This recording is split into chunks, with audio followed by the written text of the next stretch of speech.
அனைவருக்கும் வணக்கம். சமீபத்தில் பார்த்தீங்கன்னா ஒரு மனோன்மணியம் சுந்தரனார் பல்கலைக்கழகம் அப்படின்னு நினைக்கிறேன்.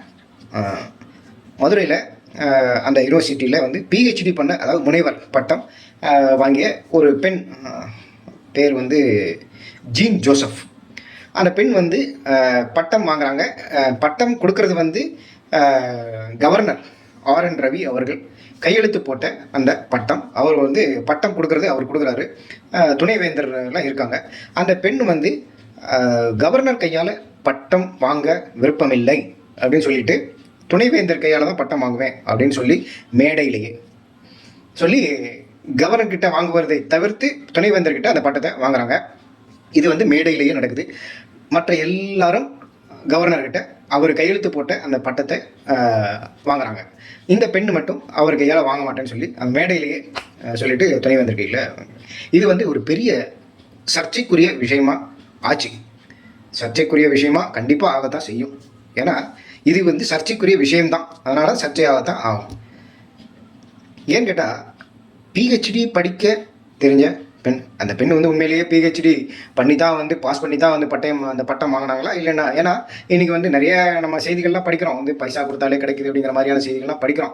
அதுக்காக இது பைசா கொடுத்தா வாங்கியிருப்பாங்க நான் சொல்ல வரல.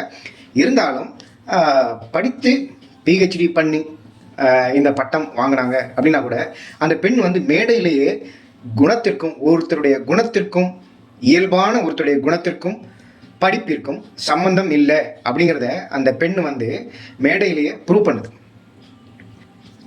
இந்த விஷயத்துக்கு நிறைய பேர் கண்டனம் தெரிவிச்சிருந்தாங்க.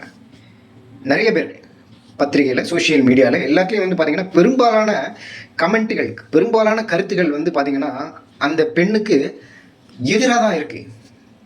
அந்த பெண் ஒரு கல்யாணமாகாத பெண்ணு கிடையாது. அந்த பெண்ணுக்கு ஏற்கனவே கல்யாணம் ஆகி 2 குழந்தைகள் வேறு இருக்குது. அவருடைய கணவர் திமுகவில் ஒரு நிர்வாகி. இந்த பெண்ணும் திமுக உடைய இதுதான், பாரம்பரியம் தான். அப்படிங்கும்போது பார்த்தீங்கன்னா நிறைய பேர் பார்த்தீங்கன்னா சமூக வலைத்தளங்களில் அந்த பெண்ணுக்கு எதிராக தான் கருத்து, ஆதரவாக கருத்து தெரிவிக்கிறவங்க யார் இருப்பாங்க, ஆதரவாகவும் கருத்து தெரிவிச்சிருக்காங்க. அது அந்த பெண் செய்தது சரி. அந்த பெண் அதுக்கு காரணம் என்ன சொல்லுது அப்படின்னு கேட்டிங்கன்னா, தமிழுக்கும் தமிழ்நாட்டுக்கும் கவர்னர் எதுவுமே செய்யலை, அவர் எல்லாத்துக்கும் எதிராக தான் இருக்கார். அதனால தான் அவருடைய கையால் பட்டம் வாங்குறதுக்கு எனக்கு விருப்பம் இல்லை, அதனால் துணைவேந்தர் கையால் பட்டம் வாங்கினேன் அப்படின்னு சொல்லுது. சரி, துணைவேந்தர் என்ன பண்ணிட்டார்? துணைவேந்தர் என்ன பண்ணியிருக்காருன்னு இந்த அம்மாவுக்கு தெரியுமா? அவர் நல்லது பண்ணியிருக்காரா? அது தெரியாது. அப்போ எந்த தகுதியை வச்சு துணைவேந்தர் கையால் அந்த அம்மா பட்டம் வாங்கினாங்க? தெரியாது. துணைவேந்தர் பதவி அவருக்கு எப்படி கிடைச்சிது? தெரியாது.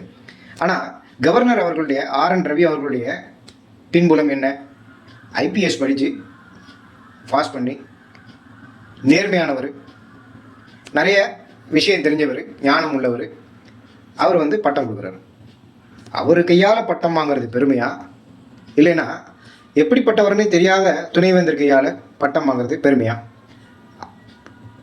RN ரவி அவர்களுடைய கவர்னருடைய கையால் பட்டம் வாங்காததுக்கு அந்த பெண்ணுக்கு பார்த்தீங்கன்னா பட்டம் வாங்குறதுக்கு கொடுத்து வைக்கல.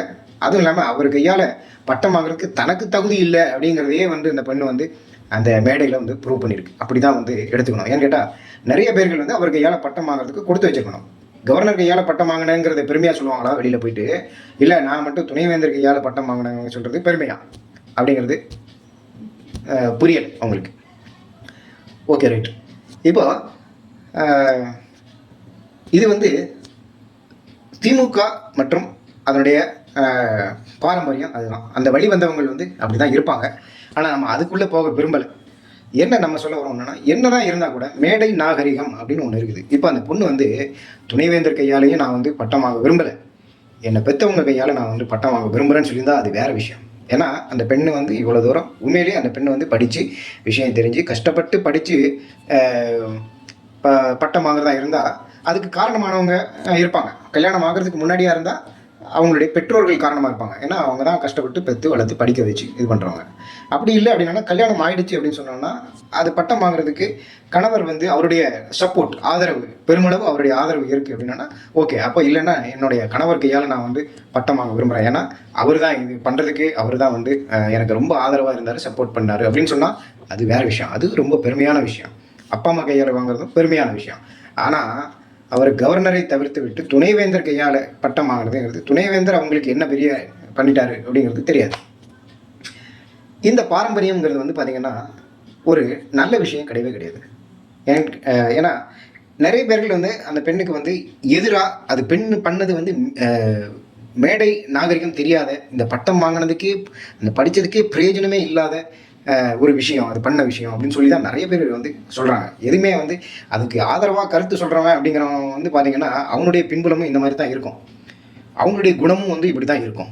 ஆனால் நல்ல குணம் உள்ளவங்க வந்து பார்த்திங்கன்னா இந்த பெண் பண்ணதை வந்து கண்டிப்பாக 100% ஏற்றுக்கவே மாட்டாங்க. ஏன்னா அது வந்து தவறு அப்படிங்கிறது 100% தெரியுது. ஓகே, இன்னொன்று வந்து பார்த்திங்கன்னா அந்த காலத்தில் வந்து ஸ்கூலில் ஒழுக்கம் முதல்ல அதை தான் சொல்லி தருவாங்க. படிப்பு வந்து 2வது தான், ஒழுக்கம் தான் வந்து முதல்ல சொல்லி தருவாங்க. ஒழுக்கமாக இருக்கிறதுக்கு தான் வந்து ஃபஸ்ட்டு ப்ரையாரிட்டி, ஃபஸ்ட்டு ப்ரிஃபரன்ஸ். ஒழுக்கம் தான் ஃபஸ்ட்டு ப்ரிஃபரன்ஸ்.